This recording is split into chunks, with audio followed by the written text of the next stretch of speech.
Hello, today I will read Deuteronomy chapter 16. In chapter 15 it was about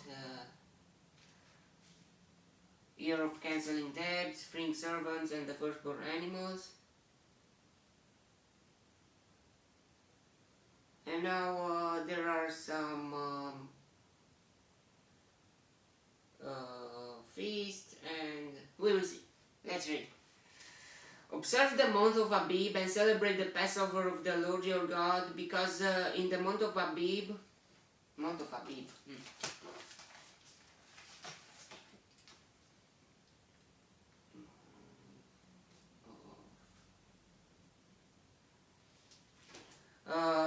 he brought you out of Egypt by night. Sacrifice as the Passover.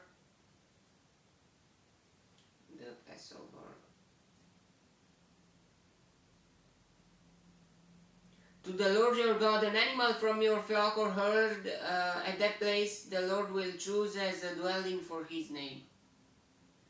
Do not eat it with bread made with yeast, but for 7 days eat unleavened bread, the bread of affliction, because you left Egypt in haste, so that all the days of your life you may remember the time of your departure from Egypt. Let no yeast be found in your possession in all your land for 7 days. Wow. Very interesting. Because maybe because the yeast it's something that is like unclean, or it's a ferment.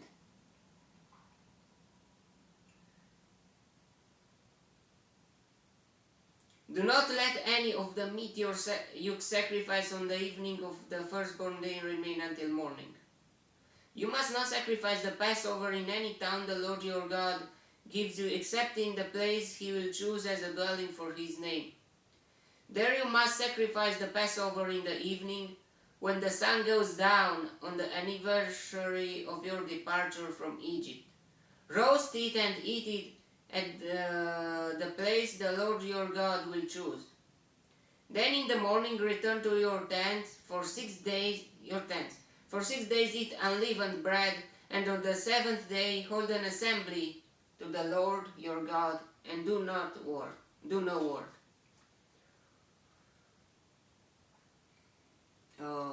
They're resting. On the 7th day hold an assembly to the Lord your God, and do no work. Like a Sunday nowadays for the Christians, even if the Saturday was the 7th day, but the 7th day of the week. But I don't know why it was changed, but that's it.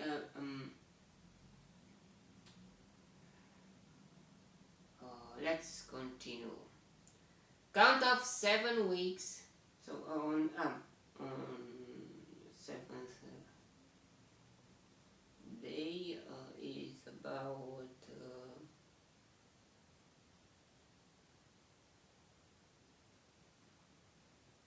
hold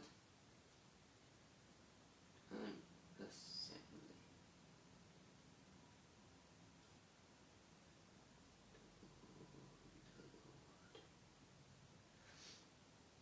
Count of 7 weeks.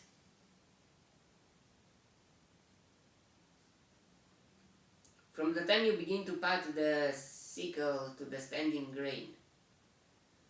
Then celebrate the Feast of Weeks to the Lord your God by giving a freewill offering in proportion to the blessings the Lord your God has given you. And rejoice before the Lord your God at the place he will choose as a dwelling for his name. You, your sons and daughters, your men servants and maid servants, the Levites in your towns, and the aliens, the fatherless, and the widows living among you. Remember that you were slaves in Egypt, and follow carefully these decrees. God is patting them from generation to generation to remember that they were slaves. And this is something like spiritual thing that we, in some ways, some of us maybe, all of us, or most of, we were slaves on the sins, on the, and God and Jesus Christ came and saved our souls by us believing in Him and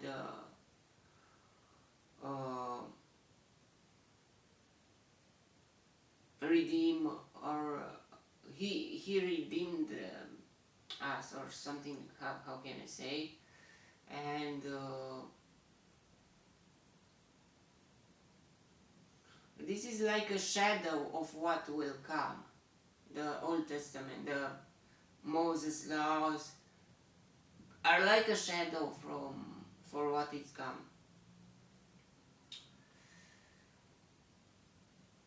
Celebrate the feast of tabernacles for 7 days after you have gathered the produce of your threshing floor and your winepress. Be joyful at your feast, you, your sons and daughters, your men servants and maidservants, and the Levites, the aliens, the fatherless, and the widows who live in your towns. For 7 days celebrate the feast to the Lord your God at the place the Lord will choose. For the Lord your God will bless you in all your harvest and in all the work of your hands, and your joy will be complete. Celebrate it, and for the Lord your God will bless you in all your harvest and in all the work of your hands, and your joy will be complete. Very nice. God promised that if you celebrate it, God is helping you in all your harvest and in all the work of your hands. The joy to be complete, and your joy will be complete. 3 times a year, all your men must appear before the Lord your God at the place He will choose.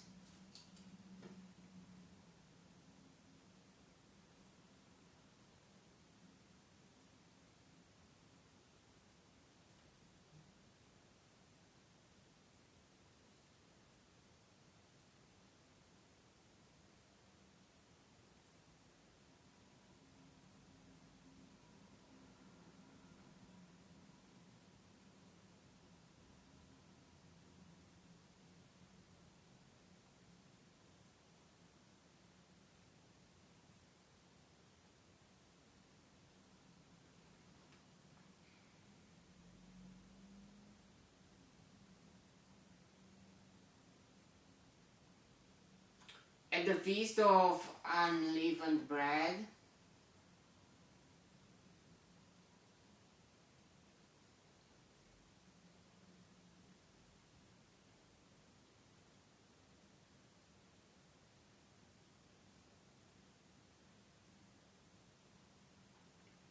the Feast of Weeks,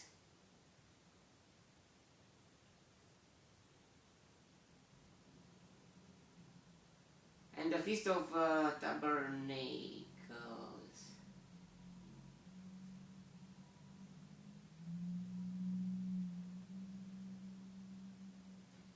No man should appear before the Lord empty-handed. Each of you must bring a gift in proportion to the way the Lord your God has blessed you. Wow.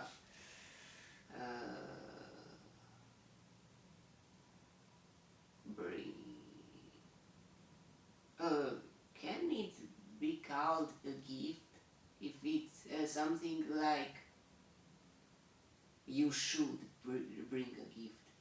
Is that a gift anymore? I mean, a gift is from your heart, from your own will, but this is like a law. Gift in proportion.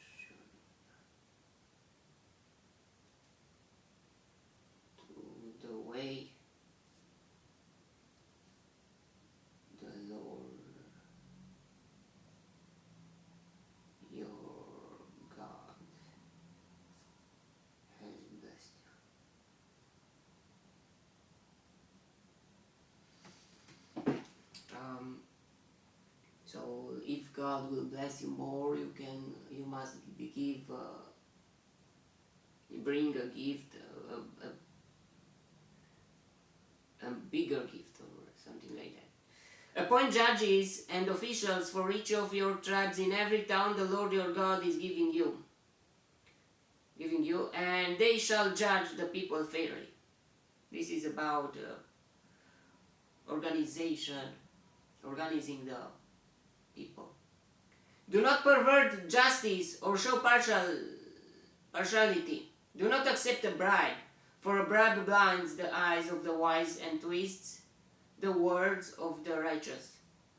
Follow justice and justice alone, so that you may live and possess the land the Lord your God is giving you.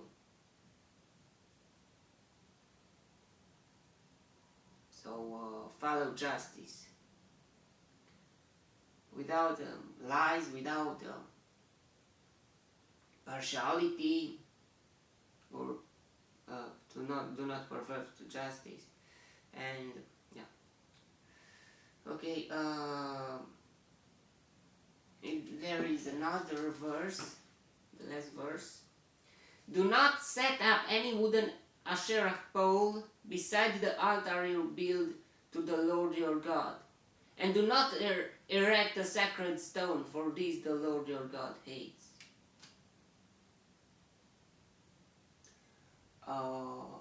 Like obelisks or something like that, or even Constantin Brancoș in Romania made like a infinite column.